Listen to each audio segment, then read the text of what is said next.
আজকে শ্যুট করতে বসেছি আর শুরু হয়ে গেল বৃষ্টি। বাট থ্যাঙ্কফুলি থেমে গেছিলো। আর আমার শ্যুটের জন্য কত জিনিস বের করেছি দেখো। চূড়ান্ত বাড়াবাড়ি হয়ে গেছে। কত লিপস্টিক। বেসিক্যালি আজকে আমি শ্যুট করছিলাম ফেস্টিভ হল ভিডিও, আর তার জন্য এই এত জিনিস আমি বের করে ফেলেছি। ভিডিওটা শ্যুটও করা হয়ে গেছে, আর তারপর আমি অত্যন্ত খুশি হয়ে গেছি। আর তারপর মা দিল খাবার।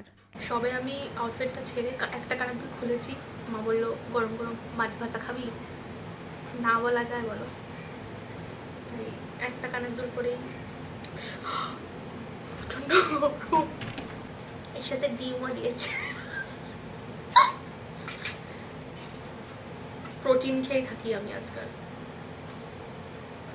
একটা half boil with Redmi show. দেখো তোমরাও কারা এরকম গরম মাছ ভাজা আর হাফ বয়েল ডিম ভালোবাসো বলো দেখি।